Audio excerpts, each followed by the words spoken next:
북한이 오늘 오후에 개성에 있는 남북 공동연락사무소를 폭파했습니다.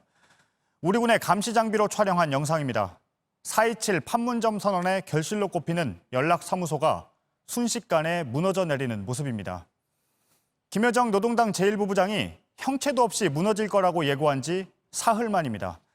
문재인 대통령이 대화 기조를 밝힌 지 하루 만에 북한이 연락사무소 폭파를 강행하면서 이제 남북 관계는 중대한 시험대에 올랐습니다. 먼저 오늘의 폭파 소식 박민규 기자가 전합니다. 남북 공동연락사무소가 무너지면서 연기가 피어오릅니다.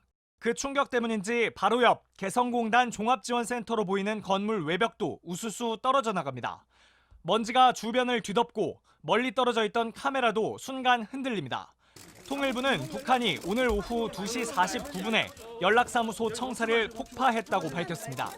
연락사무소는 개성공단 남쪽 1단계 공업지구 안에 있었습니다. 청사는 지상 4층, 지하 1층으로 연면적 4,500제곱미터였습니다. 지난 1월 문을 닫기 전까지 남북 당국자들이 상주했습니다. 사무소를 폭파한 지 2시간가량이 지나 북한도 대내 선전 매체를 통해 폭파 사실을 공식화했습니다. 요란한 폭음과 함께 북남 공동연락사무소가 비참하게 파괴됐습니다. 조선중앙TV는 폭파 소식을 전하며 대북전단 살포를 묵인한 자들이 죗값을 받아야 한다는 주장도 했습니다. 앞서 지난 13일 김여정 북한 노동당 제1부부장은 연락사무소를 언급하며 형체도 없이 무너지는 비참한 광경을 보게 될 거라고 예고한 바 있습니다. 결국 북한은 김 부부장의 이 담화 사흘 만에 예고를 현실로 만들어버렸습니다. JTBC 박민규입니다.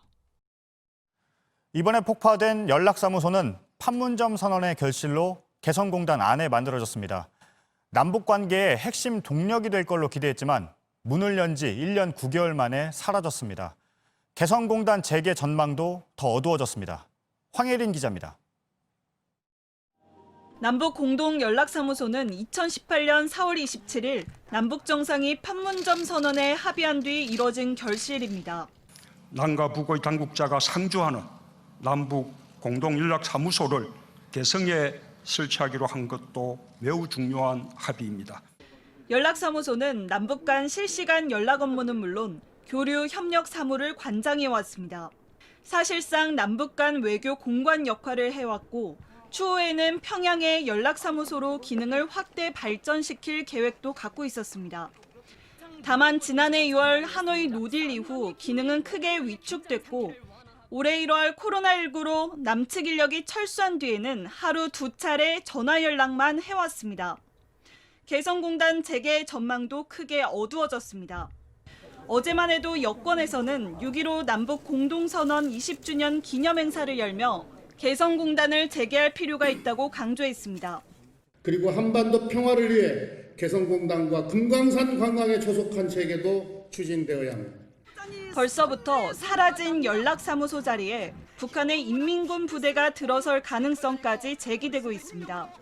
정세현 민주평화통일 자문회의 수석부의장은 JTBC 취재진과의 통화에서 과거 개성공단 자리에 주둔했던 북한 인민군 부대를 개성공단에 배치할 가능성도 있다고 전했습니다.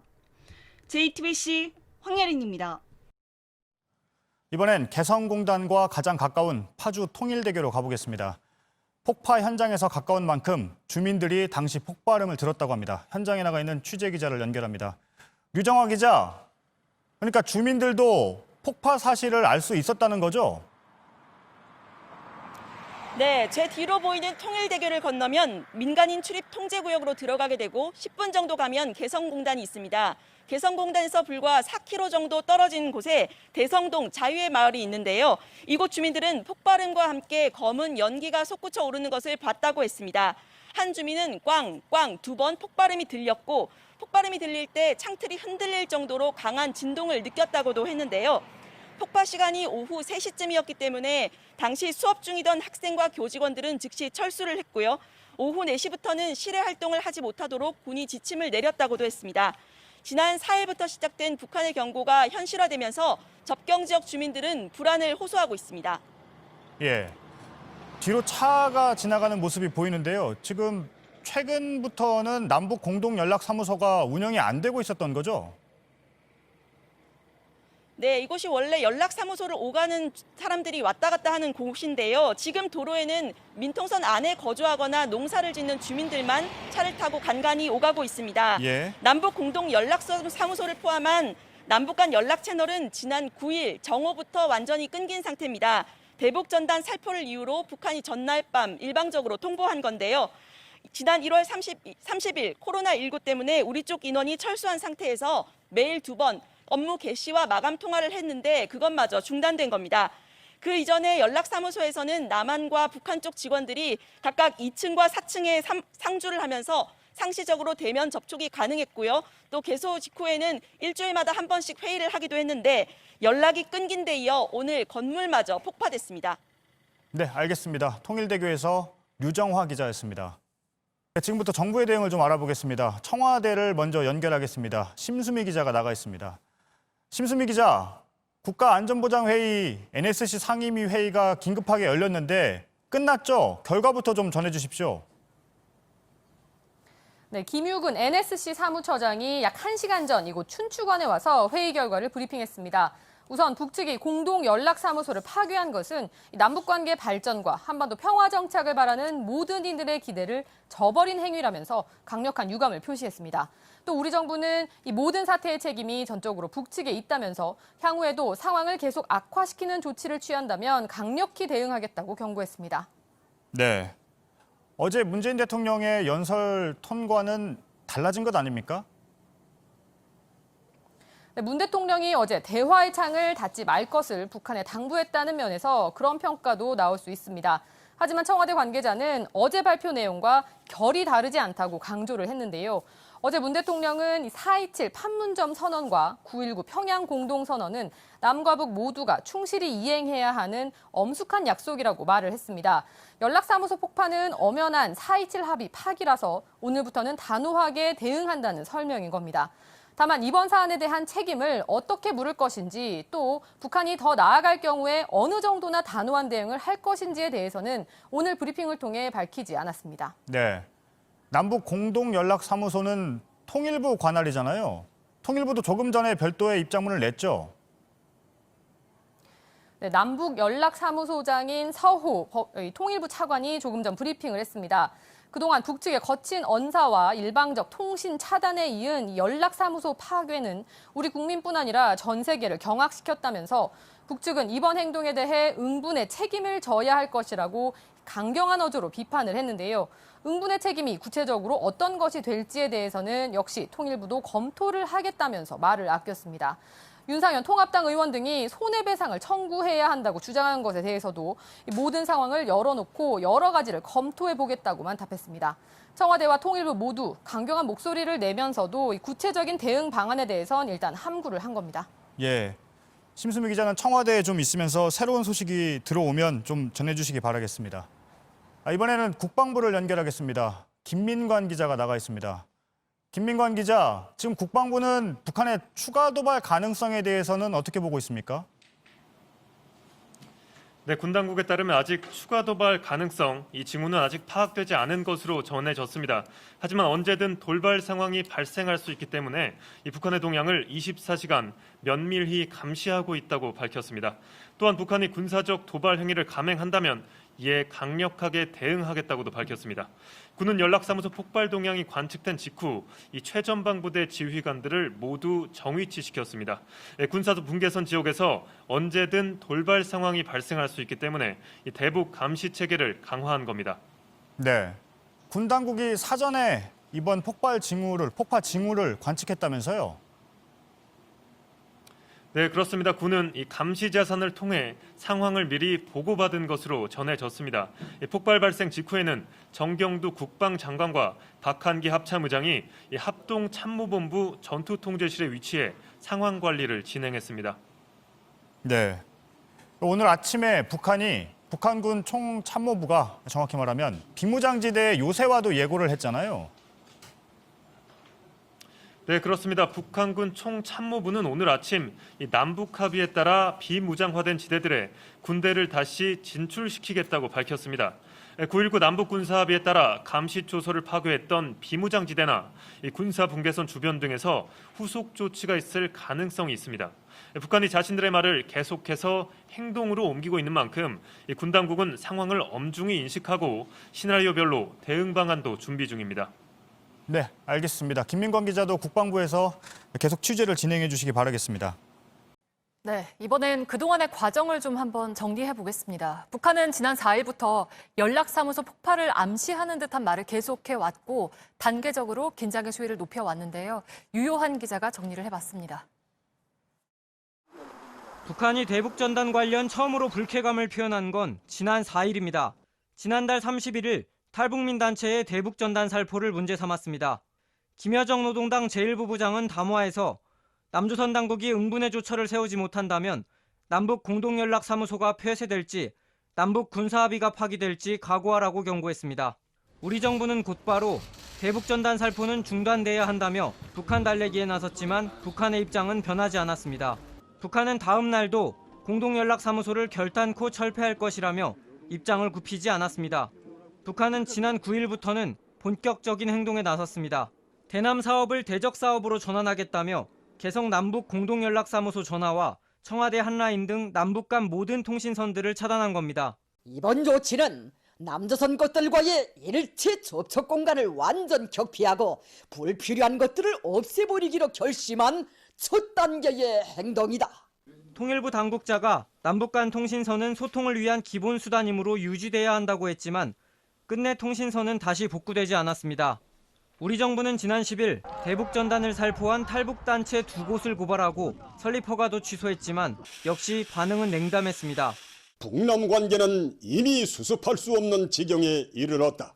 뒤늦게 사태 수습을 한 것처럼 떠들지만 어디까지나 말공부에 불과한 어리석은 행태로만 보인다.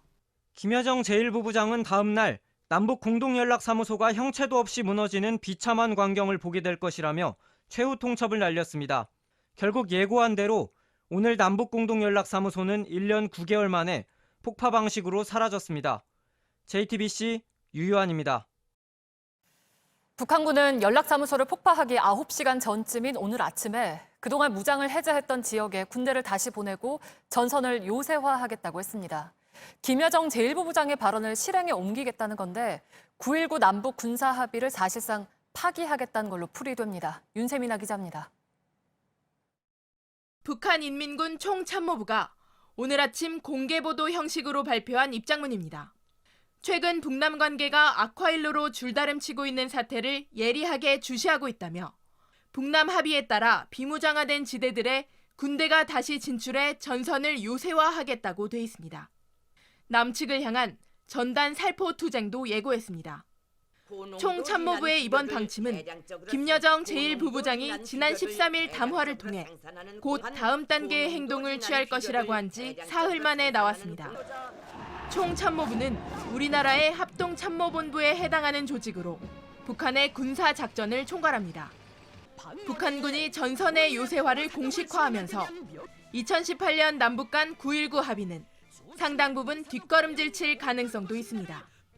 남북이 시범적으로 철거한 비무장지대 내 감시초소, GP를 다시 복구할 수도 있습니다. 또 군대를 다시 진출시키겠다고 한 비무장화된 지대들은 개성공단과 금강산 일대를 의미하는 것으로 보입니다. 북한은 2003년 개성공단을 건설하면서 개성 남쪽에 있던 2개의 사단과 포병여단 등을 후방으로 이동시킨 바 있는데 이를 다시 복귀시킬 수 있다는 겁니다. 김여정 부부장이 담화에서 금강산 관광 폐지도 언급한 만큼 남측 관광객들이 금강산으로 향하던 길목에 군부대를 배치할 가능성도 거론됩니다. 북한군 총참모부가 오늘 이런 계획을 신속히 실행하기 위해 당 중앙군사위의 승인을 받겠다고 밝힌 만큼 오늘 연락사무소 폭파에 이어 곧 추가적인 행동에 나설 것으로 예상됩니다. JTBC 윤세민입니다. 네, 그럼 미국에선 어떤 반응이 나오고 있는지 워싱턴으로 가보겠습니다. 임종주 특파원, 지금 거긴 아침 시간일 텐데요. 트럼프 대통령이나 백악관에서 움직임이 좀 있습니까?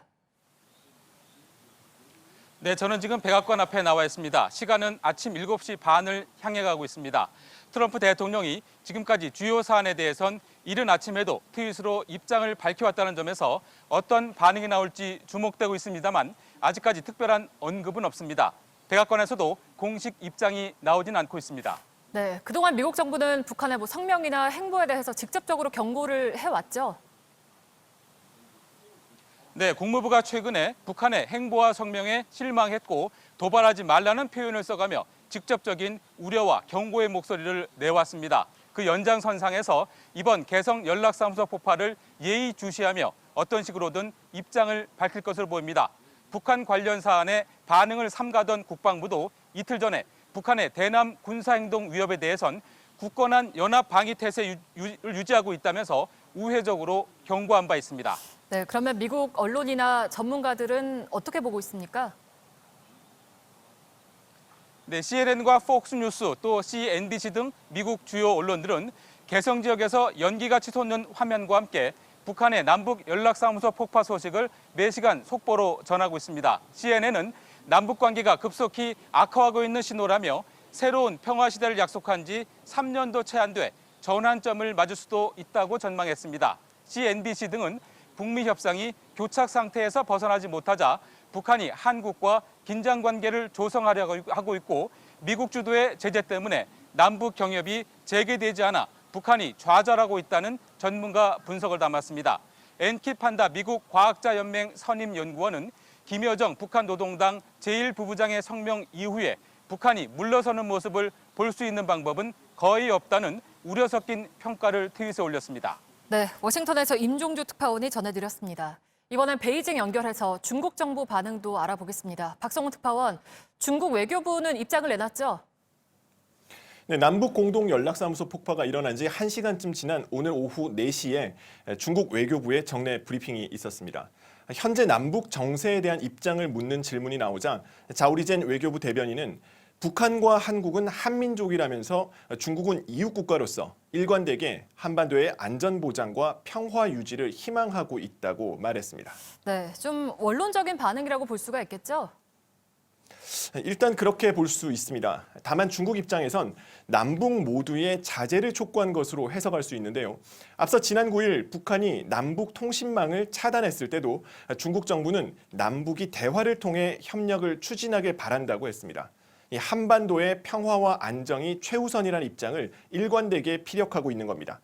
특히 개성 남북 연락사무소가 폭파된 구체적 상황에 대해선 잘 모른다며 말을 아꼈습니다.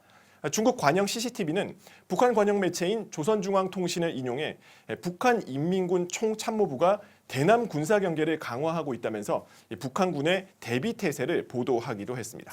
네, 일본 입장에 대해서도 취재를 한 게 있습니까? 네, 아베 일본 총리는 조금 전 기자회견에서 이 남북 관계가 더 이상 긴장되지 않기를 우리도 바라고 있다면서 이 한국, 미국과 확실하고 긴밀하게 연계해서 정보를 분석하고 대응하겠다는 입장을 밝혔습니다.